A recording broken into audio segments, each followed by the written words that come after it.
Hi there, everyone. Welcome to another informative edition of Jamaica Magazine. I'm Adrian Atkinson, turning the pages with you for another inspiring half-hour journey. Christmas is days away, and today we have an exciting lineup of features to get you ready. Sit back and relax. It all unfolds right after this important message. This Christmas, choose life. As we recover from Hurricane Melissa's devastation, we're reminded that life is fragile. Pedestrians, stay alert. Drivers, slow down. Rest if you're tired, and never drink and drive. One careless decision can change a family forever. Let's have a safe and prayerful Christmas and a crash-free 2026.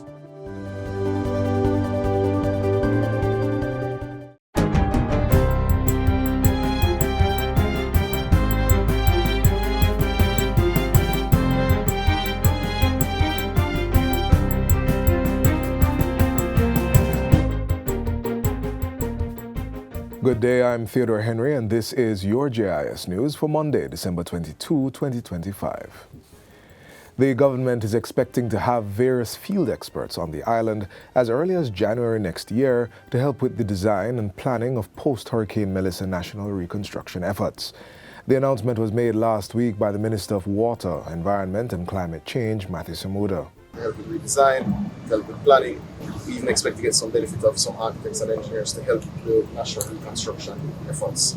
Minister Samuda was leading a loss and damage tour within areas of St. Elizabeth and Westmoreland. He was joined by members of the Fund for Responding to Loss and Damage, FRLD, a new climate financing sphere at the World Bank. I thought it was important that they saw the scale of the damage because to understand, Jamaica's damage is $8.8 billion.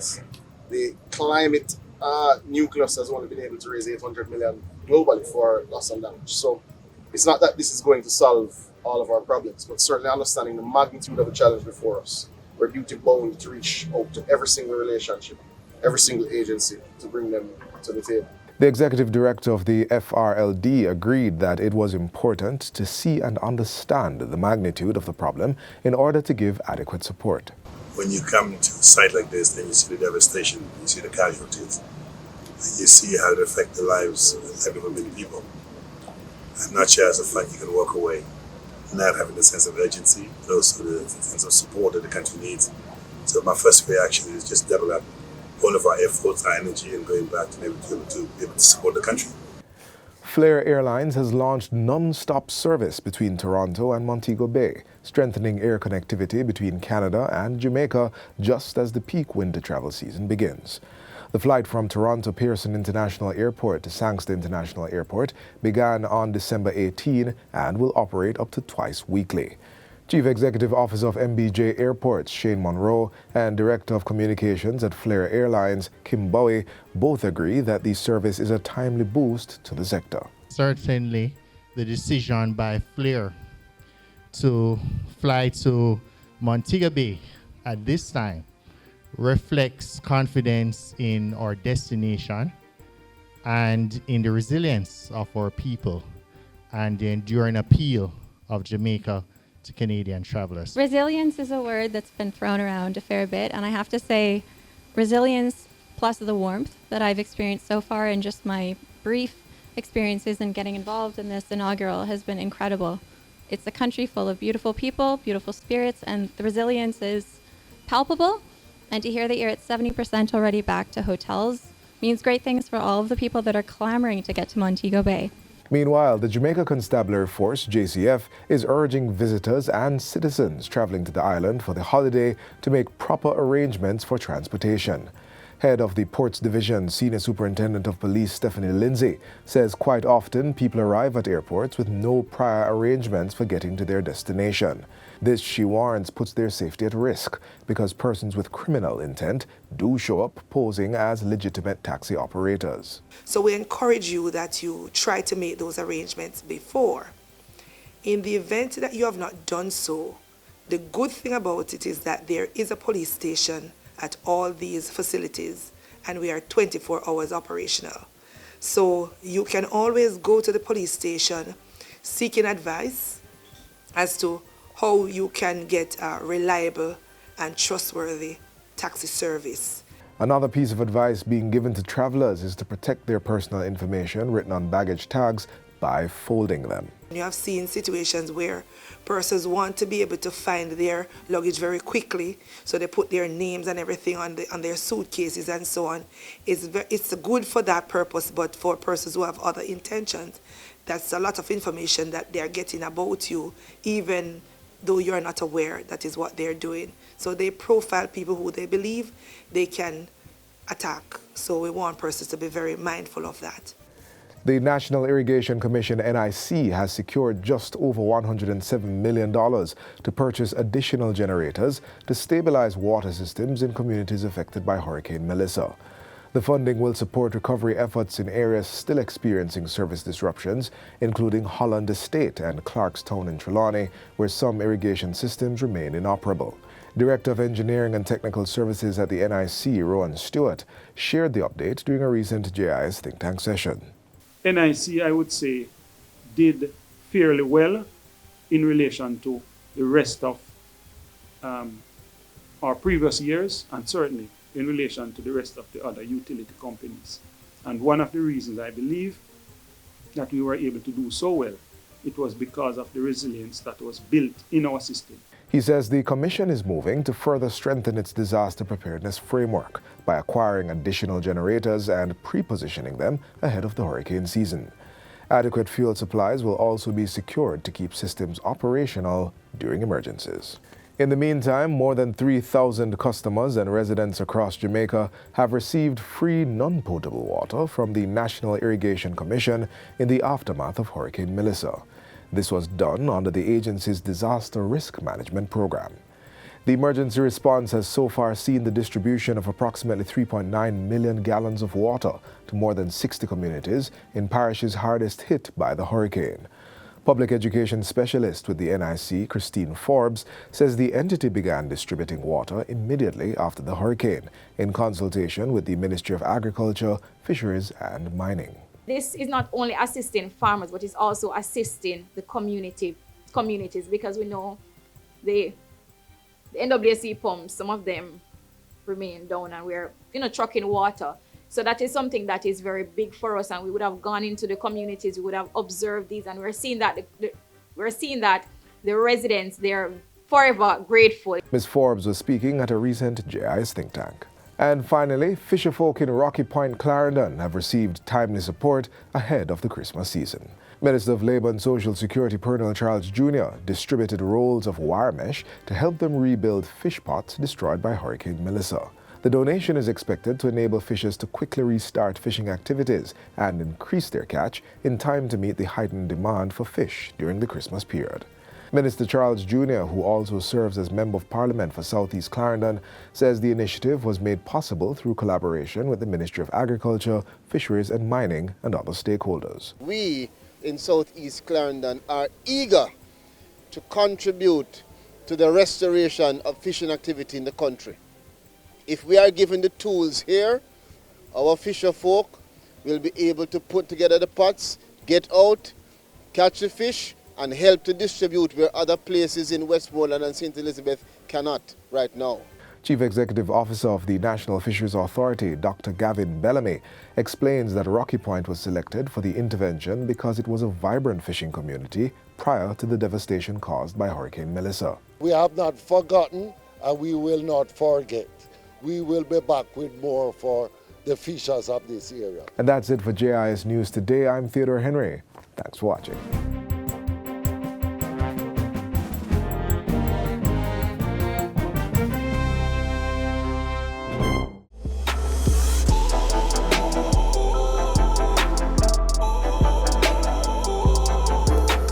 The sale is on and the deals look attractive, but as you shop during this festive period, please be aware and on guard to protect your rights. Here's all you need to know to help you buy safe and not end up at a loss or in grief when shopping this Christmas. It's important that when you purchase items that you demand your receipts. We're not talking about little tapes that don't reflect name of the entity, the address, as well as a contact number. It must also have the description of the item. So when you go to any store and that is what is being proffered to you as a receipt, we're encouraging you to say, no, I need something written. Can you please write out properly what it is that I've bought, especially those high value items. Can you imagine you actually purchase a motor vehicle and you did not get a receipt? In addition to that, we also encourage you to have a warranty. A warranty for high value items, for services, it's very important. It means that you can go back within a particular period of time and have issues that may arise addressed without possibly additional costs to you. And I say possibly additional costs because, for example, if you purchase a refrigerator, no, the warranty may indicate that you have a 10-year warranty on the compressor. However, that does not necessarily mean that you have the warranty on the board that is associated with the compressor. So in instances like this, we also encourage consumers, do your research, have conversations. You have a right to information, you have a right to choose, but you also need to know how to exercise those rights properly. You're going to be going into stores this year and you're going to be seeing signs that speaks to no refund, no exchange. If you have broken it, you have bought it. My consumers, we have said this time and time again, those signs are exactly what they are, signs. They hold no power. If you go into a store and you see no exchange, no refund, the fact is the Consumer Protection Act states that if you purchase an item and you have encountered an issue, the first step is that you are to call the vendor, advise the vendor as soon as possible as to what has transpired. After you have done that, the step that the vendor needs to take is to try to repair it. If they're unable to repair it, they need to exchange it. If they are unable to exchange it, they need to refund you your money. That's why we call it the 3 R's. So no matter where you see those signs, you as a consumer should know that these are your rights. The sign that speaks about if you've broken it, you've bought it. You do have some stores with narrow aisles. And if you take your child in that store and you are not supervising your child and you allow your child to just run amok, you're at fault. However, if an accident happens, we can understand accidents. So, as I said, you have rights and you also have responsibilities. I will also speak to the issue of buyer's remorse. If you do go into a store, you purchase an item, and if you are still in the store and you have changed your mind, there shouldn't be an issue with handing back that item and getting back your money. You have not left the store. However, if you purchase the item, step out through those doors, and then you decide, hold on, I don't want this anymore. Guess what? That's on you. You made the decision to purchase an item.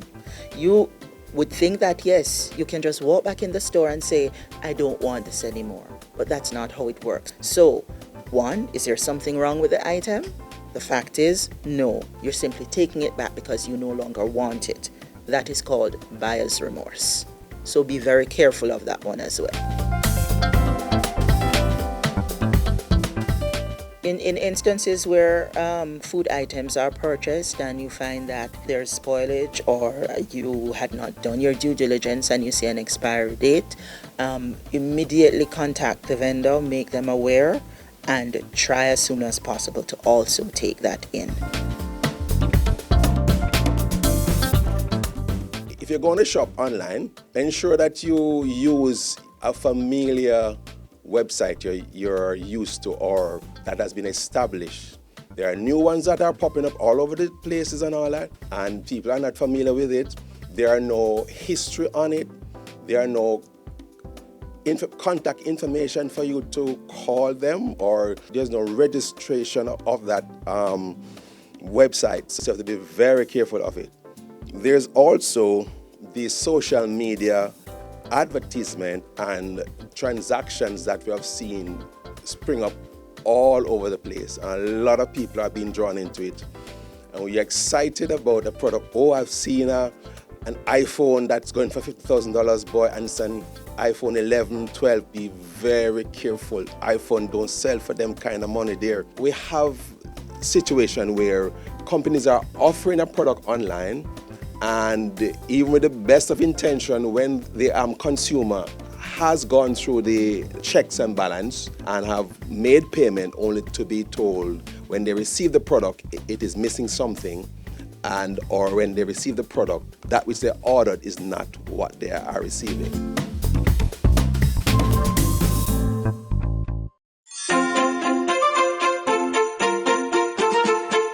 Before you brighten your home this Christmas, take 1 minute to check your lights. Look for frayed wires, broken bulbs, and damaged plugs. If it not looks safe, throw it away. And remember, never overload your outlets. One socket, one plug at a time. This Christmas, protect your family. If at no other time, Christmas is certainly the time we prepare a feast for the family, as we all gather in love and celebration of the birth of Christ. In our next feature, Chef Dennis Osborne demonstrates how Jamaicans can prepare a delectable dish of roasted chicken for the dinner table.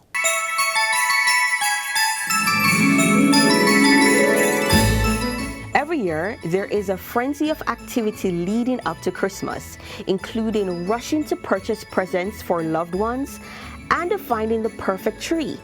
Another big one is selecting what to generously load onto the dinner plate, which can certainly cause some anxiety. But set your worries aside and join us for a yard-style Christmas meal. Of course, this would be incomplete without Jamaica's favorite meat, chicken. Baked, fried, or roasted, chicken is almost always on the Christmas menu. So, we went to one of our local kitchens to get the recipe for some tantalizing classics you might want to prepare for the holiday season. Welcome to Jazz U Villa, located at Richmond Estate, St. Anne. Come and enjoy a little taste of our Christmas.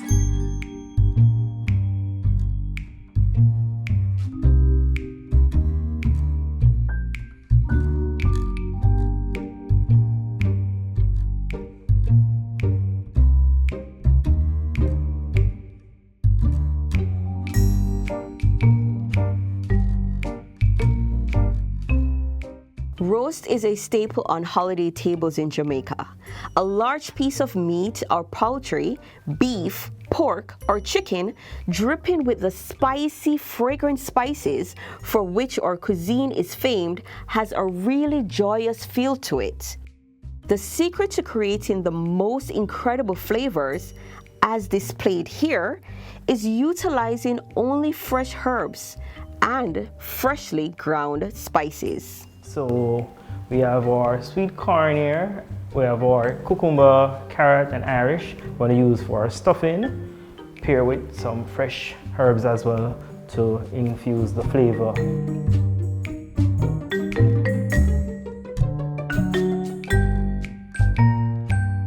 Here we go, we have our liquid marinade to add to our chicken. So put on our gloves because pepper is very, very spicy.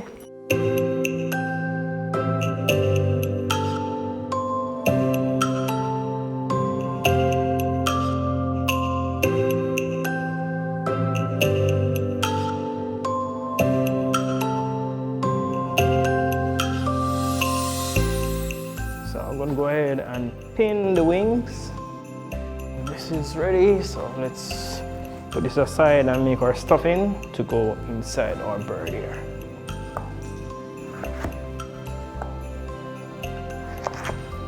So here we are cutting our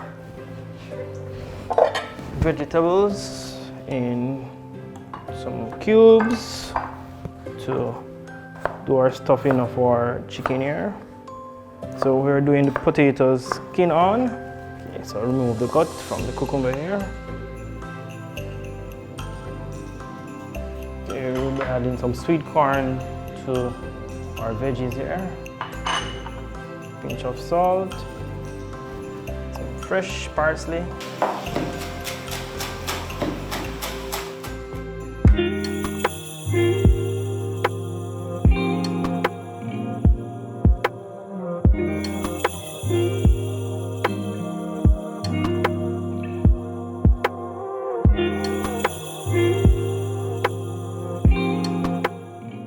So we're going to use our cord to tie the legs to keep it intact so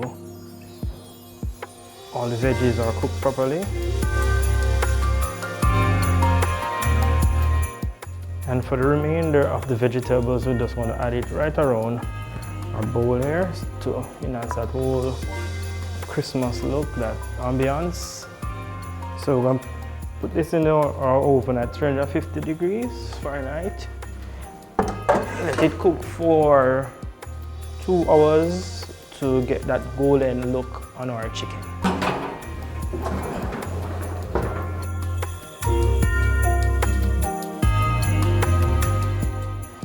So our potatoes washed and clean, ready to go. So these potatoes should be ready in the next 10 minutes time. We're going to go ahead and do our steamed vegetable. In the meanwhile, the potatoes are cooking. So we have some string bean, we have our carrots, broccoli and cauliflower here. So we're basically preparing our vegetables to get ready for our steaming.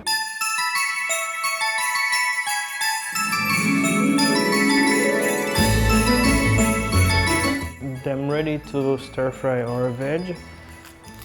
Meanwhile, waiting on our chicken to be ready.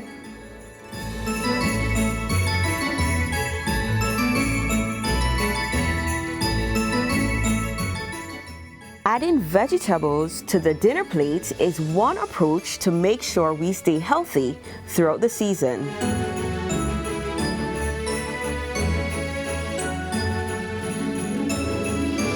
You have now had a taste of the Jackson's family meal, complete with mouth-watering seasoning blends that will make the holiday season a genuinely belly-fulfilling experience that you can also have at your own table.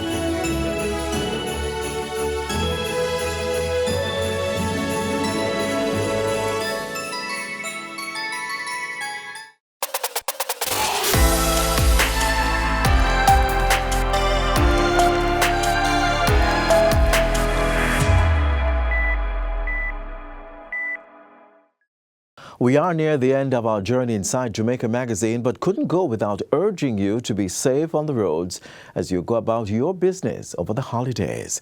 In these few remaining minutes, we'll look at what road users need to know to ensure their safety and that of other users. It could be the cause of a traffic holdup, disturbing the smooth movement of vehicles.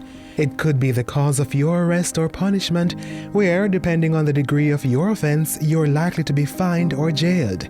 It could be the cause of your physical injury, or that passerby having one less leg to depend on. Or it could be the cause of your life or someone else's. If you're realizing the grisly pattern here, then now would be the time to practice road safety.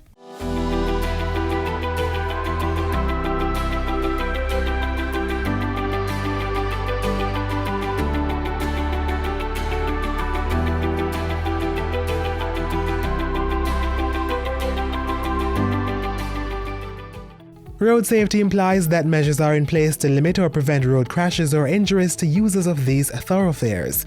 Road users include motorists, vehicle passengers, motorcyclists, and pedestrians. Measures for their safety include things like road signs, road codes, or even physical infrastructure.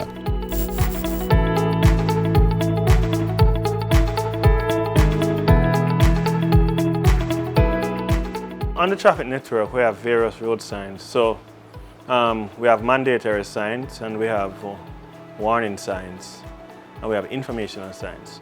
So the warning signs are basically those signs that tell you that there is some impediment ahead, there is some issues ahead. So you'll see those are normally in the yellow and the black. So they will tell you that there's a traffic light ahead, there's an intersection ahead, there is a corner ahead, and there are other physical features ahead, or bridge, etc.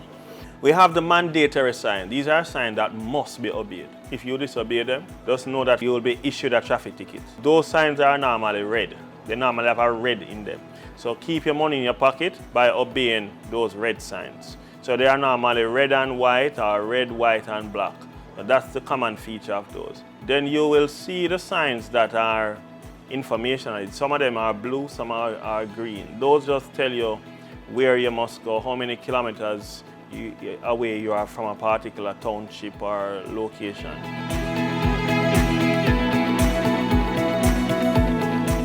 Now, after you've had a careful look at road signs as you go along, knowing and understanding the road codes becomes just as important. For us, we've seen people disobey some of those rules more than others. One of the critical road rules that we must understand is that you see the speeding thing that we love, we need to cut it out. The faster you're going, and if you're involved in a collision, the speed at which the vehicle is going, that's the speed your internal organs are going. That's scientific laws, kinetic energy. The other one, serious risk factor, is the whole matter of not wearing helmet and wearing seatbelt. We have had too many drivers and passengers of motor vehicle parachuting out of motor vehicles. Another risk factor that's out there is the whole matter of cell phone usage. Those things can be distracting, right? So we need also to minimize that as best as possible.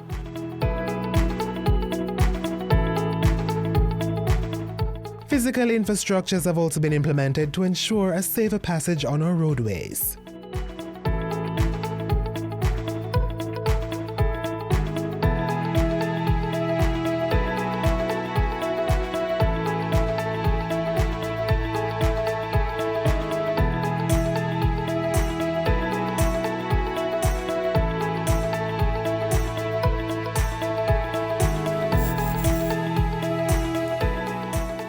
Observing all these measures becomes necessary because of the severe impact that disregarding them can and have had on our nation's people. The numbers are always alarming. These crashes tend to occur on the road surfaces that are nicely laid. That is not to say that they don't occur on the bad roads, the road infested with potholes and bad. I'm not saying that. There are few occur on there, but majority of these fatal crashes are occurring on the nicely laid road sections. And when we look at what contributes to the crashes, we are seeing the human behavior being perpetuated. And we are losing a lot of our young people because of this situation. Must wear our seatbelt, wear our helmet. So we need to reduce those risk factors. We have been giving away our lives on the road, giving it away. Many of whom have their family members who they are living for. Let us use that same impetus and spirit of wanting to live through Corona to wanting to live as we drive on the road and not put ourselves at risk and not put other people at risk. Let us try to be each other's keeper in this season. So, while on the road, let's help to protect her life, his life, their lives, and our lives.